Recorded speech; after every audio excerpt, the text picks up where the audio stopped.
G'day bike riders and welcome back to another video about bike infrastructure. For all you bike riders that always get a shock when bike lanes just end and dumping on a busy road, I have got a treat for you today. Today we are looking at my pick of the top 10 bike lanes to nowhere in Geelong.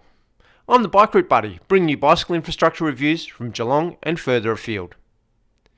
Some of you will be familiar with the bike lane to nowhere, but if you are not, it is when you are happily riding along the bike lane, then it just disappears. Sometimes with a sign to say the bike lane ends, but more often than not, no markings at all to say you should just grow 2 more wheels and an engine and join the general traffic lane with cars.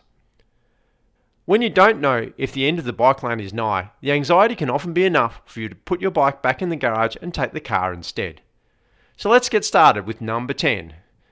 McCurdy Road in Herne Hill is marked on the active travel maps as having a bike lane the full length from Church Street to Autumn Street. But when you get to the intersection with Highland Street, it just disappears.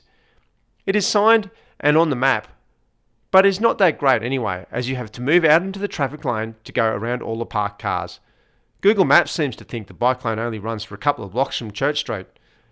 It seems that neither the active travel maps or Google Maps know what's going on here. Number 9 is the Western Bike Link that runs along the back streets through Geelong West and Manifold Heights before terminating at Minerva Road. All the Western Bike Link is a bunch of sharrows and signs on the back streets to direct bike riders and tell drivers to share the road. But when you get to Minerva Road, these markings just disappear. It's not that far away to the Ted Wilson Trail, so it's a bit disappointing they just end here. The other busy roads of Latrobe Terrace, Packington Street and Shannon Avenue all have signalised crossings, but here at Minerva Road, you were just dumped out, having to make the crossing mid-block and not really knowing where to go next. Coming in at number 8 is the new shared path along Barwon Heads Road.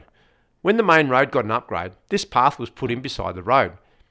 It takes you out into the suburbs, but just abruptly ends with no signs and you are not sure if it continues or not.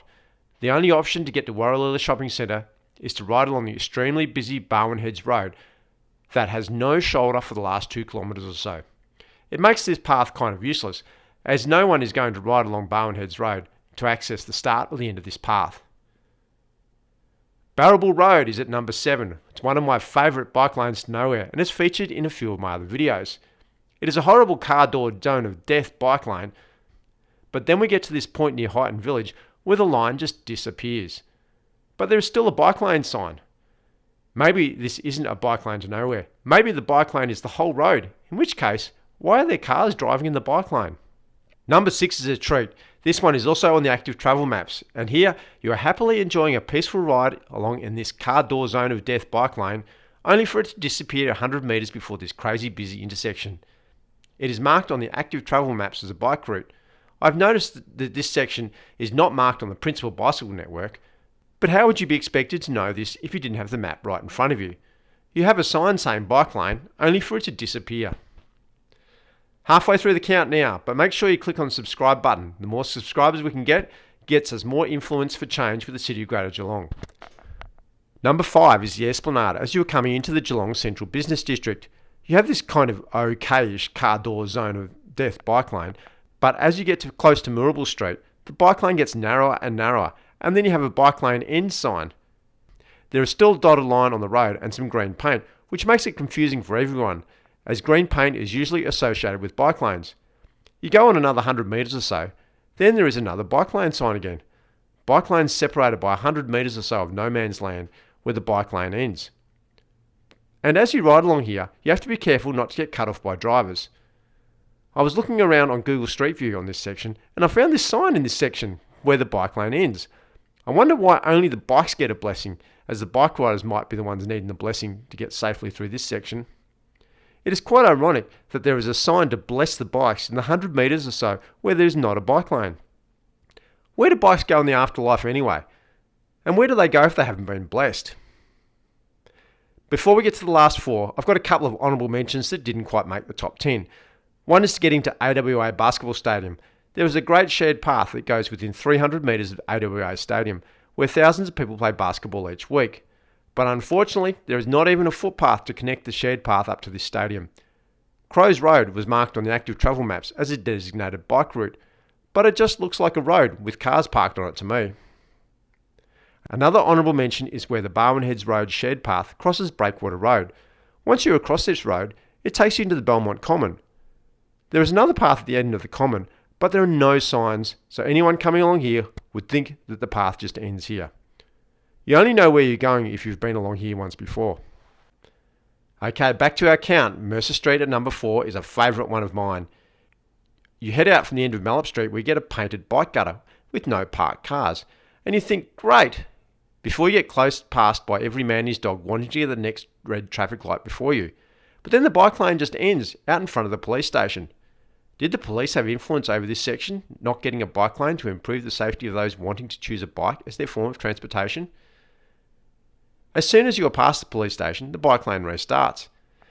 This is the main route from the centre of Geelong to the Geelong railway station. Once you pass the turn to the station, there is a bike lane. However, it has to be the best example ever of a car door zone of death bike lane in Geelong. Number 3 on our list is Yarra Street.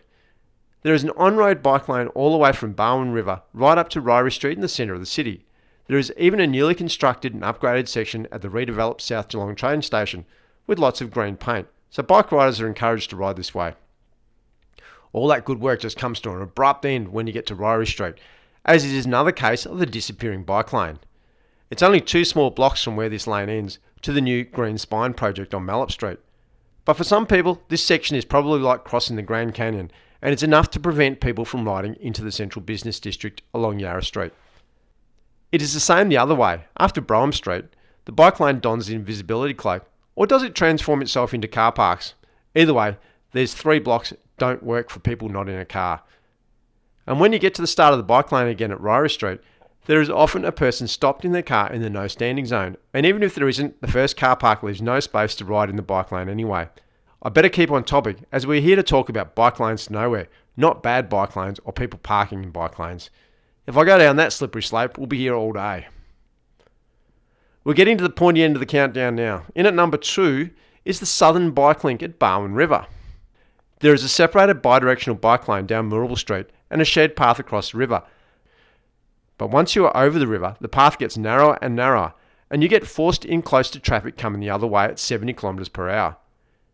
It is super narrow and pretty hostile if there are any other users on the path. I'm not even actually sure that this is a shared path or a footpath along here, as there are no signs. The section earlier over the bridge, however, was a shared path.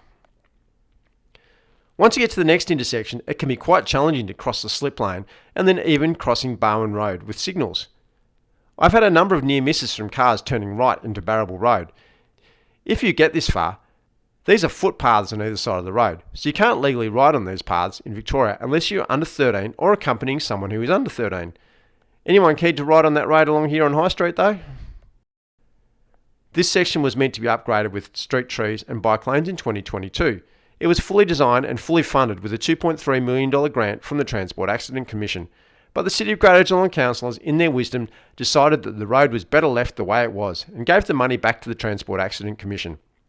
This one had an opportunity to not make the top 10 bike lanes to nowhere list, but it looks like the councillors really wanted it to make the list. Coming in at number 1, the one you've been waiting for, and I'm sure some of the locals would have probably guessed this one was going to make number 1. Gheringhap Street. We have these separated bike lanes that run up Gheringhap Street to Little Malop Street, only to end abruptly for 10 people to store their cars for it to start again at the next set of traffic lights. People claim that they need to have car parking at the front of their shops as a reason to not build bike lanes, but I can't work out what businesses are immediately adjacent to these car parks. If you want to just go to Little Malop Street, you can jump off the bike and cross the road here, but if you want to go to the waterfront or Deakin University waterfront campus, or get to the main shopping street of Malop Street, this is a bike lane to nowhere. This has been discussed a number of times with City Greater Geelong, but it looks like the holy 10 car parks are way more important than the safety of people on bikes. So there are our top 10 bike lanes to nowhere in Geelong. I'm pretty sure you have plenty in your own hometown. Let me know in the comments where you're watching from and mention some of your bike lanes to nowhere. Thanks for watching again. Don't forget to subscribe and click the like button.